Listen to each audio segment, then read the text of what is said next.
Subscribe करें हमारे YouTube channel को और बेल आइकन को प्रेस करें हमारे लेटेस्ट वीडियोस को देखने के लिए।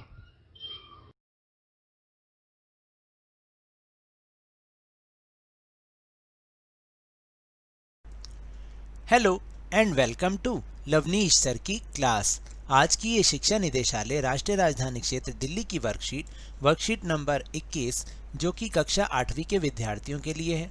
यह ली गई है सामाजिक विज्ञान के इतिहास विषय से, जिसमें हम समझ रहे हैं पाठ 5 जब जनता बगावत करती है। और इस पाठ के तहत आज हम जिस टॉपिक पे चर्चा करेंगे वह है जनता की नज़र से। तो चलिए शुरुआत करते हैं मेरे साथ और समझने की कोशिश करते हैं। उस जमाने में लोग अंग्रेज शासन के बारे में क्या सोच रहे थे, इसका जायजा लेने के लिए आप स्रोत 1 और 2 को पढ़िए। तो देखिए, उस जमाने में जब अंग्रेजी शासन बहुत कठोर नीतियों को अपना रहा था, बहुत अत्याचार कर रहा था, तब लोग अंग्रेजी शासन के बारे में क्या सोच रहे थे, तो वो जानने के लिए अब हम कुछ स्रोत पढ़ रहे हैं। जिसे स्रोत नंबर 1 है 84 नियमों की सूची।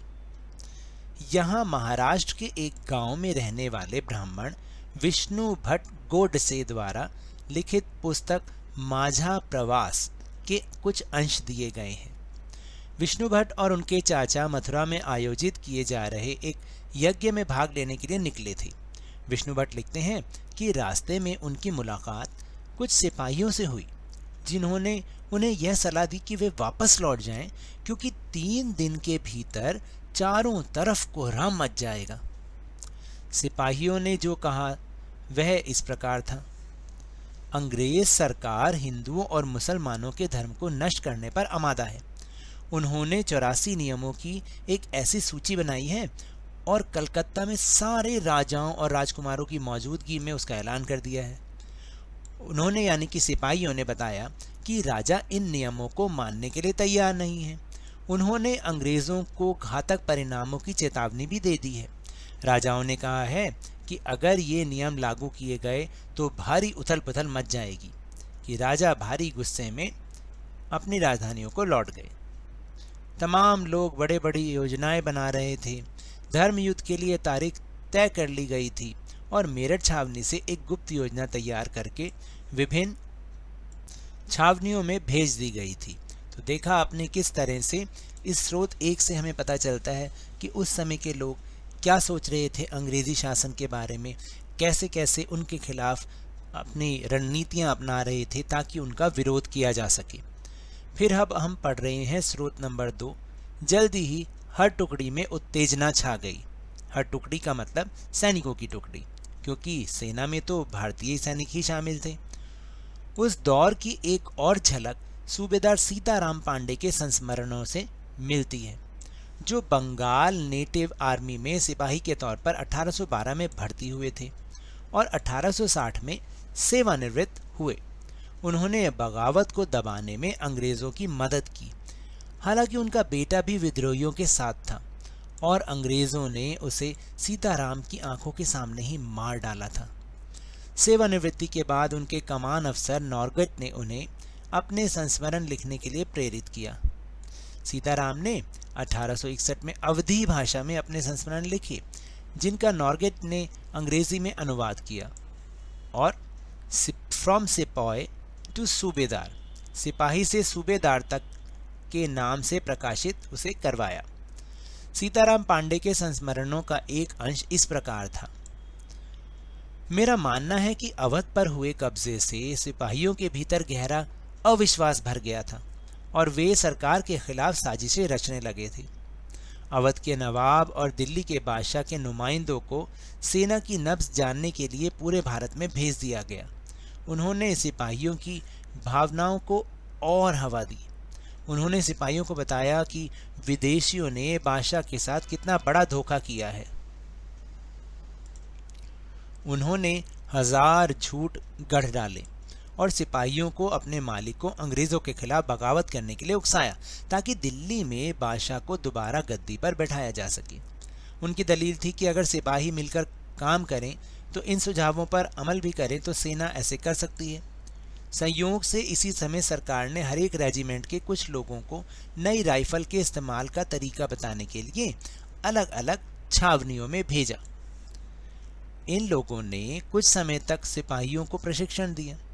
इसी दौरान ना जाने कहां से ये खबर फैल गई कि इन राइफलों में इस्तेमाल होने वाले कारतूसों पर गाय और सुअर की चर्बी का लेप चढ़ाया गया है। हमारी रेजिमेंट के लोग दूसरे लोगों को लिखकर यह खबर भेजने लगे और जल्दी ही हर एक रेजिमेंट में उत्तेजना का माहौल बन गया। कुछ लोगों ने कहा उनकी 40 साल की नौकरी में सरकार ने उनके मज़हब को चोट पहुंचाने के लिए कभी कुछ नहीं किया था। लेकिन जैसा कि मैंने पहले ही जिक्र किया कि अवध पर कब्जे के कारण सिपाही पहले ही गुस्से में थे, स्वार्थी लोगों ने फौरन ये कहानी गढ़ दी कि अंग्रेज तो सबको ईसाई बनाना चाहते हैं, इसलिए उन्होंने ऐसे कारतूस तैयार किए हैं ताकि उन्हें इस्तेमाल करने से मुसलमान और हिंदू दोनों ही भ्रष्ट हो जाएं। कर्नल साहब का मानना था कि बेचैनी जो उन्हें भी साफ दिखाई दे रही थी इस बार भी अपने आप खत्म हो जाएगी और उन्होंने मुझे घर चले जाने की हिदायत दी। तो देखिए, स्रोत 1 और 2 से हमें पता चल रहा है कि इस तरह से लोग अंग्रेजी शासन का विरोध कर रहे थे।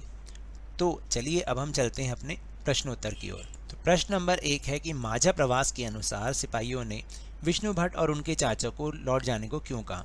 तो माझा प्रवास के अनुसार सिपाहियों ने विष्णु भट्ट और उनके चाचा को लौट जाने के लिए इसलिए कहा क्योंकि उन्होंने बताया कि 3 दिन के भीतर चारों तरफ कोहराम मच जाएगा।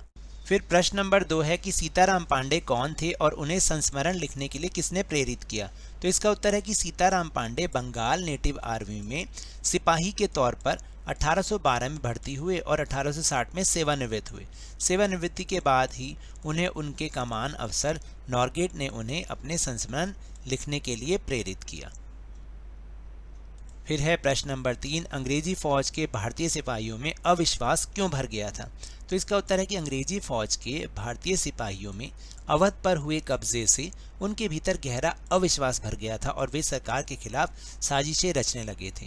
और इसके बाद है प्रश्न नंबर 4, इतिहास को जानने में संस्मरण किस प्रकार सहायक हो सकता है, विस्तार से लिखिए। अब है आखिरी प्रश्न, प्रश्न नंबर 4, इतिहास को जानने में संस्मरण किस प्रकार सहायक हो सकता है, विस्तार से लिखिए। देखिए, संस्मरण और संस्मरण आधारित रचनाएं हमें ऐतिहासिक घटनाओं और आंकड़ों का विचित्र अनुभव प्रदान कर सकती हैं। संस्मरण में लेखक अतीत में अपने प्रत्यक्ष अनुभवों की मदद से विषयों पर जीवंत व्याख्या प्रदान करने में प्रयास करते हैं। संस्मरण में लेखकों की भावनाएं और व्यक्तिगत विचार शामिल होते हैं। इस प्रकार पर्याप्त भावनात्मक अभिव्यक्तियों के साथ विस्तृत विवरण और पूर्ण स्पष्टीकरण के द्वारा संस्मरण लोगों को इतिहास का अनुभव कराने और विषय पर सटीक समझ बनाने में सहायता करते हैं। तो ये तो थी आज की वर्कशीट। अगर मेरे इस तरह समझाने से आपको थोड़ा सा भी समझ में आया हो तो इस चैनल को ज़्यादा से ज़्यादा सब्सक्राइब कीजिए, लाइक कीजिए और बहुत ज़्यादा शेयर भी कीजिए। और हाँ, मेरे साथ इसी तरह वर्कशीट को समझते रहिए, लेकिन ध्यान और मन लगाकर पूरी मेहनत और लगन के साथ पढ़ते रहिए। एंड अगर आपको कोरोना वायरस से बचना है ना, तो अपने हाथों को नियमित रूप से साबुन और पानी से धोते रहिए। मास्क जरूर लगाइए, क्योंकि जब तक दवाई नहीं तब तक कोई ढिलाई नहीं। धन्यवाद।